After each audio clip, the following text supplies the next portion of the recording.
Let me ask you folks something. How upset are you as a customer to mainstream media? If you're watching mainstream media, whether you use it as a tool or that's where you decide to go get your daily news, how many of you are up, if you were to be like a customer, if you could compare mainstream media to like pulling through to Burger King and getting yourself a Whopper and fries, I mean, how would you feel as a customer? It seems like every time we have a horrible incident here, especially in the U.S., it's like a bunch of dogs nipping at each other's ankles trying to get the story out first. Where they'll point to they'll say anything to get attention. It's beginning to get worse. Either that, or we're getting very smart. And maybe it's been like this the whole time, and now we're just able to pull it out of thin air and say, hey, that's inconsistent, that's inconsistent, that's inconsistent. One thing that the mainstream media doesn't have is consistency. None of their reports match. Yesterday's report on the Wisconsin shooter said he was a 30-year-old white male. Today he's 40. What worries me about this particular incident, folks, is that the initials in charge, whether it be the CIA, the FBI, local jurisdiction, or some onslaught of initials that we didn't even know exist because they invent something new every month. These folks are using the language domestic terrorism. And usually when something like this happens, they always come right out and say, well, we're not considering this an act of domestic terrorism. This is different. This is different. Why? Because it took place in a temple. I mean, what does it have to be to dictate domestic terrorism? I mean, that theater shooting in Aurora, Colorado was pretty gosh darn terrifying, at the least, especially if you happened to be there while all the shooting was going on. For a mainstream sheeple in the United States, it was probably just as horrific as being there.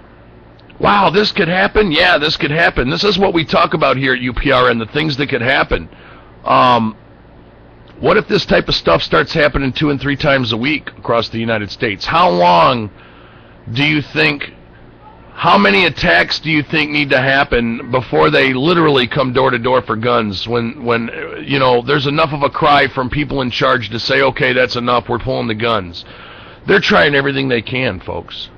We've got them to the point where I think they know they can't push very much harder unless they want to see the streets look like Greece and Europe and Syria and all these other places that are rioting for freedom or rioting over taxation without representation or rioting over human rights or what have you.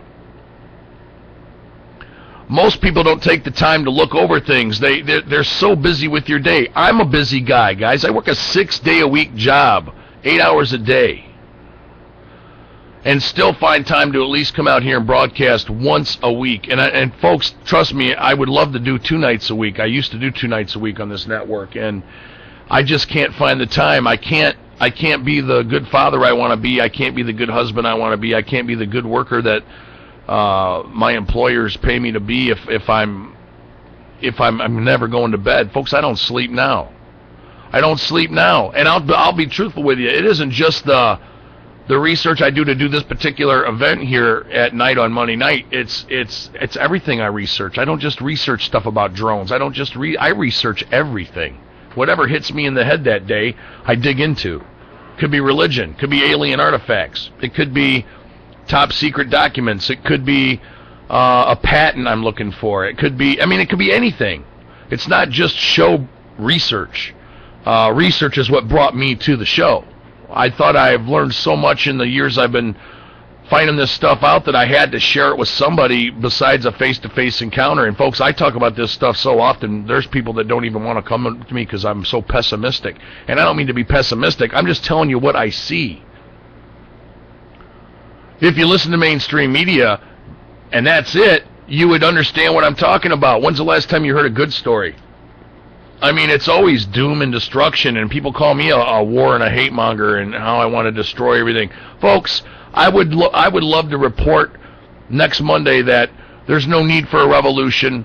our government is in charge and our best interests are, at hand, and we don't even need to do this show anymore because, we've done it enough times that they finally got the point and now we're getting a fair shake and it's euphoria. Well, folks, that's not going to happen. It's not. It's not going to happen in my lifetime. Probably not yours. I really fear for the people of this country that don't get it. I really am worried about how many souls this country could lose due to stupidity. And when I use the word stupidity, I really want to, I got to say it again. If you go back in the archives of UPRN TV, guys, you'll hear me say it almost every week. Americans are stupid. We're the dumbest people ever to be free. I mean, what is freedom? Stupidity? I believe it's an illusion. If you truly feel that you're free, you're an idiot. Should we piss on everybody else that don't get it? I don't think that's the American thing to do. I was always told to, help my brother, man. I'm my brother's keeper. And I do. Me and my brother help each other all the time. But I've got no problem helping my fellow man either. And right now I think it's my due diligence. It's my job to spout out with my voice the things that I've learned, and not for you to believe me, but for you to have enough impact from my voice and the things that I speak about to go on your own search, do your own research, do your own homework, and become the truth. You hear me say that a lot too on UPRN, guys. There are too many things to watch from one person. If you notice, Dave primarily sticks to the Middle East on his Endgame show. He's not out chasing alien stuff and Planet X stuff and end of the world stuff and Mayan calendar stuff and 2012 stuff. He's primarily on the Middle East. Dave's convinced that that's where the World War III scenario is going to break. And many of us have been listening to Dave for a good part of 2 to 3 or 4 years. And lo and behold, his stories bear fruit. And I think that's what turns some people off. Just because we say, hey, blah, blah, blah, blah, blah, blah, blah, this day, just because it don't happen, don't mean things aren't going on. I can tell you that, here's my honest assessment. Had they assassinated Reagan when he was in office, Bush would have been in office all those years earlier. I believe we'd already be in the thick of things now. Took a little longer than they expected. I don't think Reagan was supposed to live that assassination. I think, and it's a pity for them that he did. I don't think people think about this stuff because once it happens and it's news for a couple weeks, it disappears. I invite anybody out there to go out in public tomorrow or at your job and just strike up a story amongst a group of people about the BP oil spill. I'll guarantee they don't know what the hell you're talking about. I'll guarantee it. They don't remember. What are you talking about? A BP oil spill in the Gulf? Really? When? It's that easy. People they have an attention span of a gnat these days. Our own technology is being used to make us stupid, not to mention the fact we live in this illusion where we all think we're free. This is what we've evolved to, people. We're walking around like cyber zombies, playing on all these wireless digital doodads that keep us busy, while these little bastards that we call our elected officials are sitting in behind closed doors, making up stuff as they go along. It's like they're playing Monopoly, and they're playing it with our money and our lives, and they're making the rules up as we go along. That's what this is like. It's like sitting at a crooked craps table or a crooked roulette table at a casino. You have hope. You have hope that things are going to get better. You'll have hope that your numbers are going to come around next time. But your hope just keeps on hoping as the dealer keeps taking your money. Another way to look at it is this, the bona fide truth. Most people are too busy and too stressed out to worry about what a politician is doing. They're too busy working 6 and 7 days a week if they have a full-time job. And if they're fortunate enough to even have a job at all, they're working 2 or 3 part-time jobs trying to raise a family. There's a lot of single parents out there. There's a lot of kids out in America right now that aren't getting what they're supposed to. They're not getting the food they need. They're not getting the none of us are getting the education we need. Not even people that pay top dollar.